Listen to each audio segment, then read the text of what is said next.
Most people don't struggle to speak. They struggle to speak without defending who they are.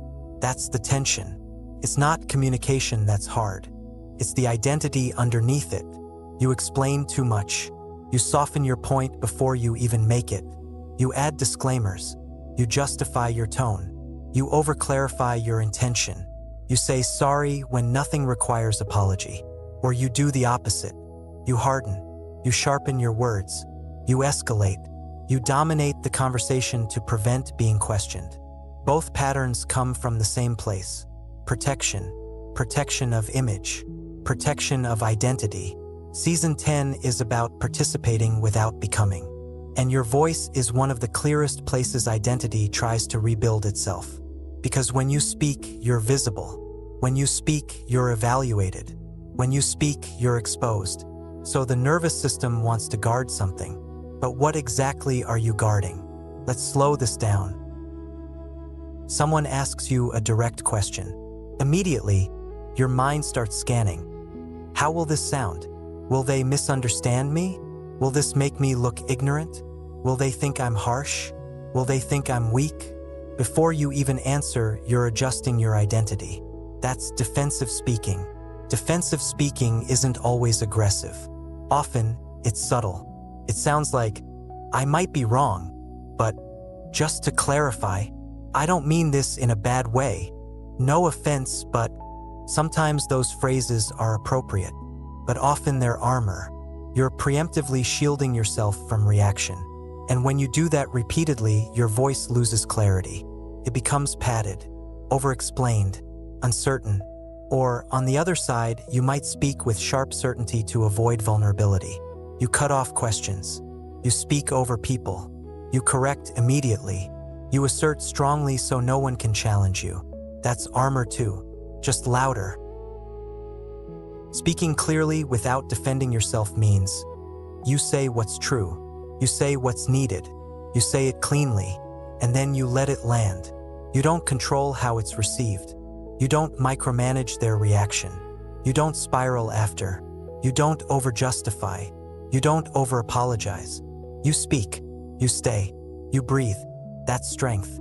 Not loud strength. Steady strength. Let's bring this into your home. Your partner does something that bothers you. Old pattern, you hint. You soften. You say it sideways. Or you hold it in until it builds and then it comes out sharp. Both come from avoidance.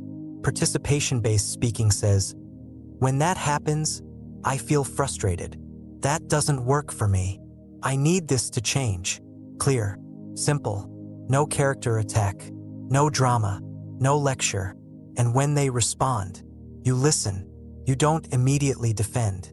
You don't reinterpret. You don't argue tone. You stay with the substance. That steadiness transforms relationships. Because most relational tension comes from defensiveness, not from disagreement. Now consider work. You're in a meeting. Someone challenges your idea. You feel the urge to defend immediately, to clarify how much thought you put into it, to protect your competence. But what if you didn't defend? What if you asked, say more? What concerns you? What am I missing? That's not weakness. That's confidence without identity attachment. Defensive leaders shrink trust. Clear leaders build it, because people feel heard. And when people feel heard, they don't escalate. Here's something deeper. When you speak defensively, your body tightens. Your breath shortens. Your tone shifts. People feel that. Even if your words are measured. Even if your phrasing is polite. The nervous system communicates underneath language. If you're braced, they brace. If you're steady, they soften. Participation requires nervous system steadiness, which means noticing activation before you speak.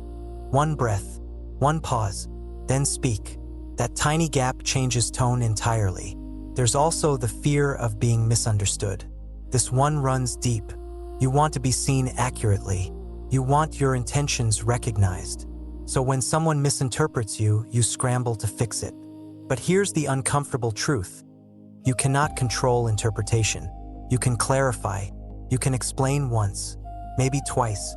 But beyond that, you're managing image. Speaking clearly without defending yourself means you allow misunderstanding to exist sometimes, not because you don't care, but because you don't need universal approval. That's mature. It's uncomfortable, but freeing.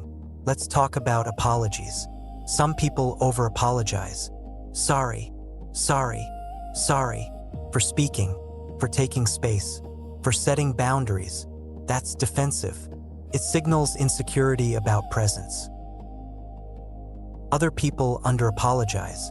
They refuse to acknowledge mistakes because it feels like identity damage. Clean speaking includes clean apology. I was wrong. I spoke too sharply. That's on me. No over-explaining. No justification. Just ownership. Ownership without collapse. That's powerful. This also applies to boundaries. When you say no, do you over-explain? Do you give 3 reasons? Do you justify your time? Or do you say, no, I can't, and let silence follow? Silence after clarity is uncomfortable, but it's clean. Defensive speaking fills silence with justification. Participation-based speaking allows space. Space is not aggression. Space is confidence. Now let's look inward. How do you speak to yourself? When you think through decisions, is your inner dialogue defensive?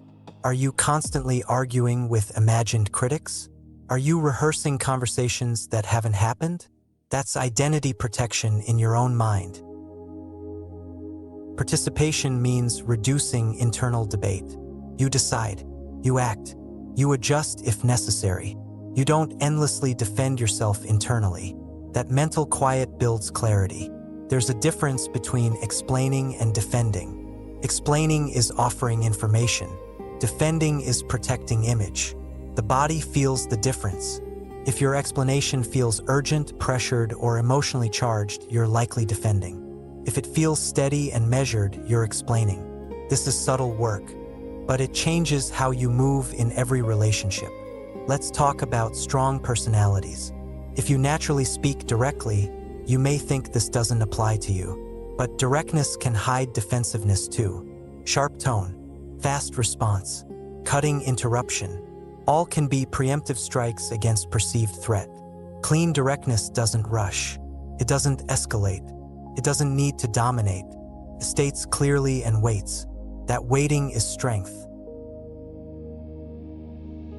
Participation without becoming means you don't become the articulate one. You don't become the dominant one. You don't become the agreeable one. You speak when needed. You listen when needed. You adjust when necessary.